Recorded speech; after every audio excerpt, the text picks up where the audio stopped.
ಮೌನಿ ಸ್ನಾನ ಮಾಡಬೇಕು ಅನ್ನೋದು ಪ್ರತಿಯೊಬ್ಬ ಹಿಂದುವಿನ ಕನಸು. ಯಾಕಂದರೆ ಮೌನಿ ಸ್ನಾನದ ಹಿಂದೆ ಇದೆ ಸನಾತನಿಗಳ ಬಹುದೊಡ್ಡ ನಂಬಿಕೆ. ಹಾಗಾದರೆ ಏನಿದು ಮೌನಿ ಸ್ನಾನ, ಇದರ ಹಿಂದಿರುವಂಥ ರಹಸ್ಯವೇನು ಅನ್ನೋದರ ಸ್ಪೆಷಲ್ ರಿಪೋರ್ಟ್ ಇಲ್ಲಿದೆ ನೋಡಿ.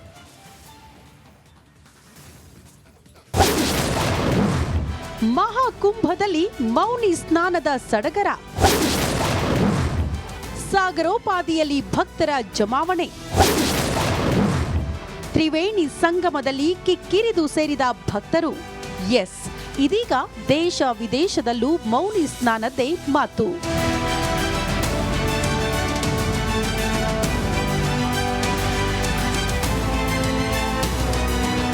ಅದರಲ್ಲೂ ಪ್ರಯಾಗ್ರಾಜ್ನ ಕುಂಭಮೇಳದಲ್ಲಿ ಈಗಾಗಲೇ ಮೌನಿ ಸ್ನಾನ ಮಾಡಲು ದೇಶ ವಿದೇಶದಿಂದ ಭಕ್ತರ ದಂಡೆ ಹರಿದು ಬರ್ತಿದೆ.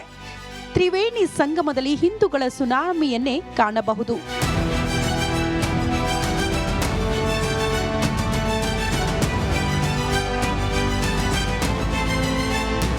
ಮೌನಿ ಅಮಾವಾಸ್ಯೆ ಹಿಂದೂ ಧರ್ಮದಲ್ಲಿ ವಿಶೇಷವಾದ ಮಹತ್ವವನ್ನು ಹೊಂದಿದೆ. ಒಂದು ವರ್ಷದಲ್ಲಿ 12 ಅಮಾವಾಸ್ಯೆಗಳಿದೆ. ಮಾಘ ಮಾಸದಲ್ಲಿ ಬರುವ ಅಮಾವಾಸ್ಯೆಯನ್ನ ಮೌನಿ ಅಮಾವಾಸ್ಯೆ ಎಂದು ಕರೆಯಲಾಗುತ್ತದೆ.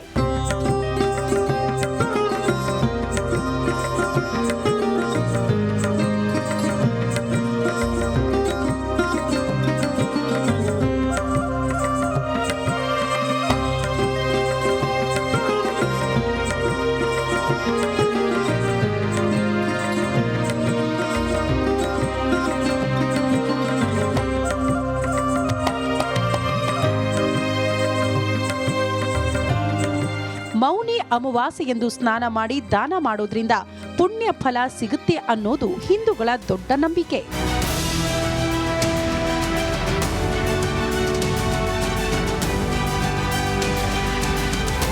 ಇನ್ನು ಮೌನಿ ಅಮಾವಾಸ್ಯೆಯ ದಿನದಂದು ಅನೇಕ ಶುಭ ಯೋಗಗಳು ರೂಪುಗೊಳ್ಳುತ್ತೆ. ಈ ಶುಭ ಯೋಗಗಳಲ್ಲಿ ಮಹಾದೇವನನ್ನ ಆರಾಧಿಸುತ್ತಾರೆ. ಆಗ ಜೀವನದ ಎಲ್ಲ ದುಃಖ ತೊಂದರೆಗಳಿಂದ ಪರಿಹಾರ ದೊರಕುತ್ತೆ.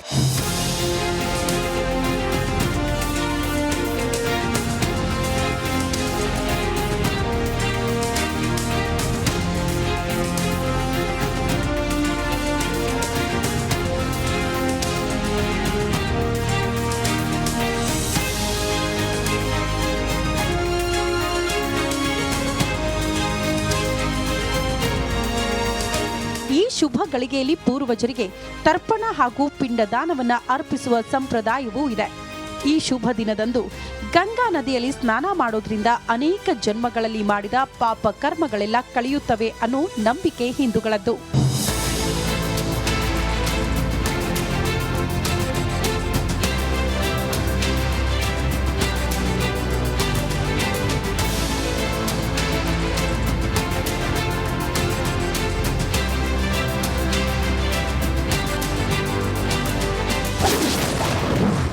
ಏನಿದು ಮೌನಿ ಸ್ನಾನ? ಒಂದು ವರ್ಷದಲ್ಲಿ 12 ಅಮಾವಾಸ್ಯೆಗಳಿವೆ. ಮಾಘ ಮಾಸದಲ್ಲಿ ಮೌನಿ ಅಮಾವಾಸ್ಯೆ ಎಂದು ಹೆಸರು. ಮೌನಿ ಅಮಾವಾಸ್ಯೆ ಎಂದು ಸ್ನಾನ ಮಾಡಿ ದಾನ ಮಾಡ್ತಾರೆ. ಶನಿ ದೋಷ ಮತ್ತು ಪಿತೃದೋಷದಿಂದ ಪರಿಹಾರಕ್ಕೆ ಸ್ನಾನ. ಜನವರಿ 28ರಂದು ರಾತ್ರಿ 7:35 ಅಮಾವಾಸ್ಯೆ ಪ್ರಾರಂಭ. ಜನವರಿ 29ರ ಸಂಜೆ 6:05 ಅಮಾವಾಸ್ಯೆ ಕೊನೆಗೊಳ್ಳುತ್ತೆ. ಉದಯ ತಿಥಿ ಪ್ರಕಾರ ಜನವರಿ 29ರಂದು ಮೌನಿ ಅಮಾವಾಸ್ಯೆ. ಅದೇ ದಿನ ಮಹಾಕುಂಭದಲ್ಲಿ 2 ಅಮೃತ ಸ್ನಾನ ನಡೆಯಲಿದೆ.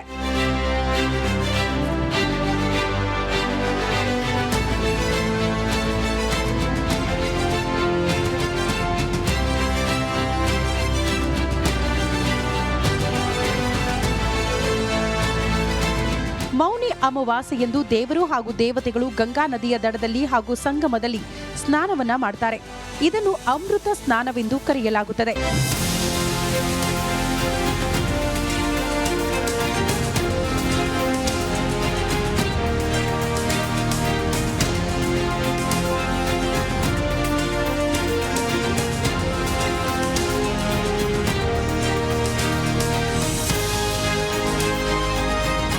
ಅಂದು ಪವಿತ್ರ ನದಿಗಳಲ್ಲಿ ಸ್ನಾನ ಮಾಡೋದ್ರಿಂದ ಮೋಕ್ಷ ಸಿಗುತ್ತೆ, ಪಾಪಗಳು ಪರಿಹಾರವಾಗುತ್ತೆ, ಕುಂಭದಲ್ಲಿ ಸಂತೋಷ ಸಮೃದ್ಧಿ ನೆಲೆಯಾಗುತ್ತದೆ ಅನ್ನೋದು ಕೋಟ್ಯಾಂತರ ಹಿಂದೂಗಳ ನಂಬಿಕೆಯಾಗಿದೆ.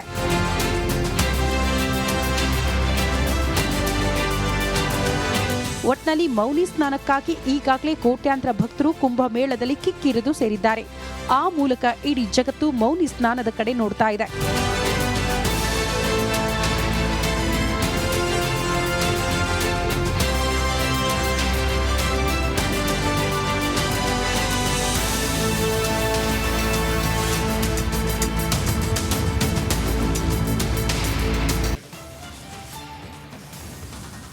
ಮೌನಿ ಸ್ನಾನ ಮಾಡಬೇಕು ಅನ್ನೋದು ಪ್ರತಿಯೊಬ್ಬ ಹಿಂದುವಿನ ಕನಸು. ಯಾಕಂದರೆ ಮೌನಿ ಸ್ನಾನದ ಹಿಂದೆ ಇದೆ ಸನಾತನಿಗಳ ಬಹುದೊಡ್ಡ ನಂಬಿಕೆ. ಹಾಗಾದರೆ ಏನಿದು ಮೌನಿ ಸ್ನಾನ, ಇದರ ಹಿಂದಿರುವಂಥ ರಹಸ್ಯವೇನು ಅನ್ನೋದರ ಸ್ಪೆಷಲ್ ರಿಪೋರ್ಟ್ ಇಲ್ಲಿದೆ ನೋಡಿ.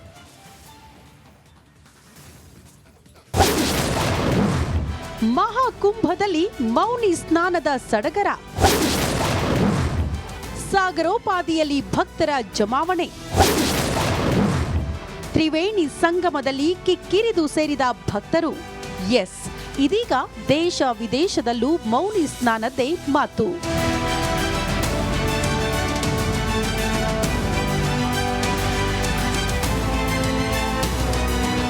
ಅದರಲ್ಲೂ ಪ್ರಯಾಗ್ರಾಜ್ನ ಕುಂಭಮೇಳದಲ್ಲಿ ಈಗಾಗಲೇ ಮೌನಿ ಸ್ನಾನ ಮಾಡಲು ದೇಶ ವಿದೇಶದಿಂದ ಭಕ್ತರ ದಂಡೆ ಹರಿದು ಬರ್ತಿದೆ.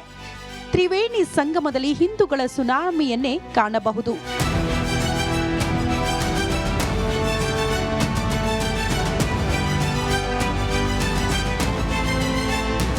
ಮೌನಿ ಅಮಾವಾಸ್ಯೆ ಹಿಂದೂ ಧರ್ಮದಲ್ಲಿ ವಿಶೇಷವಾದ ಮಹತ್ವವನ್ನು ಹೊಂದಿದೆ.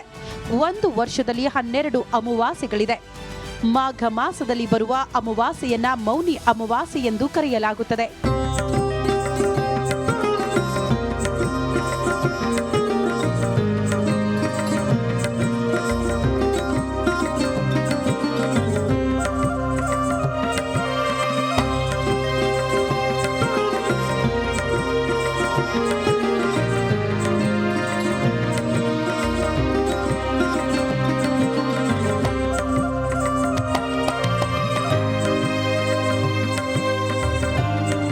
ಮೌನಿ ಅಮಾವಾಸ್ಯೆಯೆಂದು ಸ್ನಾನ ಮಾಡಿ ದಾನ ಮಾಡೋದ್ರಿಂದ ಪುಣ್ಯ ಫಲ ಸಿಗುತ್ತೆ ಅನ್ನೋದು ಹಿಂದೂಗಳ ದೊಡ್ಡ ನಂಬಿಕೆ.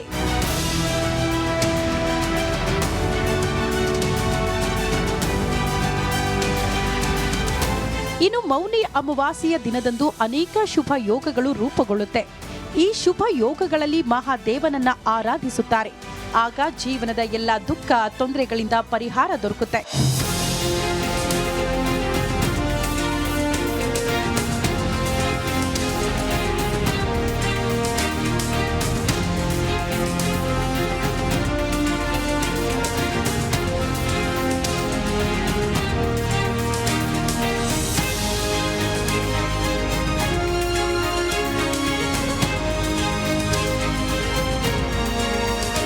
ಈ ಶುಭ ಗಳಿಗೆಯಲ್ಲಿ ಪೂರ್ವಜರಿಗೆ ತರ್ಪಣ ಹಾಗೂ ಪಿಂಡದಾನವನ್ನ ಅರ್ಪಿಸುವ ಸಂಪ್ರದಾಯವೂ ಇದೆ.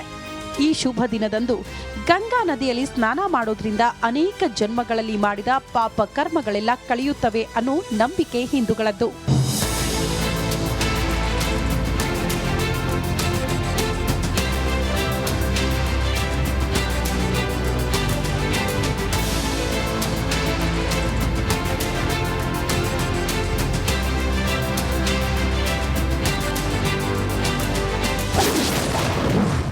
ಏನಿದು ಮೌನಿ ಸ್ನಾನ? ಒಂದು ವರ್ಷದಲ್ಲಿ 12 ಅಮಾವಾಸ್ಯೆಗಳಿವೆ. ಮಾಘ ಮಾಸದಲ್ಲಿ ಮೌನಿ ಅಮಾವಾಸ್ಯೆ ಎಂದು ಹೆಸರು. ಮೌನಿ ಅಮಾವಾಸ್ಯೆ ಎಂದು ಸ್ನಾನ ಮಾಡಿ ದಾನ ಮಾಡ್ತಾರೆ. ಶನಿ ದೋಷ ಮತ್ತು ಪಿತೃದೋಷದಿಂದ ಪರಿಹಾರಕ್ಕೆ ಸ್ನಾನ. ಜನವರಿ 28ರಂದು ರಾತ್ರಿ 7:35 ಅಮಾವಾಸ್ಯೆ ಪ್ರಾರಂಭ. ಜನವರಿ 29ರ ಸಂಜೆ 6:05 ಅಮಾವಾಸ್ಯೆ ಕೊನೆಗೊಳ್ಳುತ್ತೆ. ಉದಯ ತಿಥಿ ಪ್ರಕಾರ ಜನವರಿ 29ರಂದು ಮೌನಿ ಅಮಾವಾಸ್ಯೆ. ಅದೇ ದಿನ ಮಹಾಕುಂಭದಲ್ಲಿ 2 ಅಮೃತ ಸ್ನಾನ ನಡೆಯಲಿದೆ.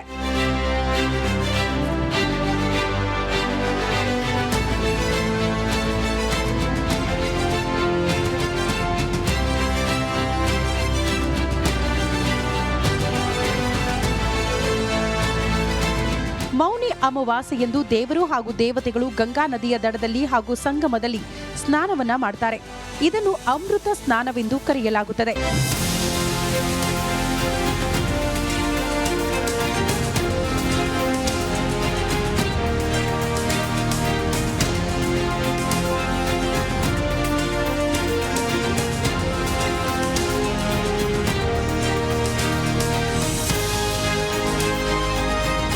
ಅಂದು ಪವಿತ್ರ ನದಿಗಳಲ್ಲಿ ಸ್ನಾನ ಮಾಡೋದ್ರಿಂದ ಮೋಕ್ಷ ಸಿಗುತ್ತೆ, ಪಾಪಗಳು ಪರಿಹಾರವಾಗುತ್ತೆ, ಕುಂಭದಲ್ಲಿ ಸಂತೋಷ ಸಮೃದ್ಧಿ ನೆಲೆಯಾಗುತ್ತದೆ ಅನ್ನೋದು ಕೋಟ್ಯಾಂತರ ಹಿಂದೂಗಳ ನಂಬಿಕೆಯಾಗಿದೆ.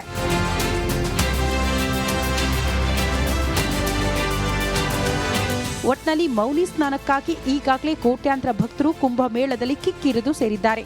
ಆ ಮೂಲಕ ಇಡೀ ಜಗತ್ತು ಮೌನಿ ಸ್ನಾನದ ಕಡೆ ನೋಡ್ತಾ ಇದೆ.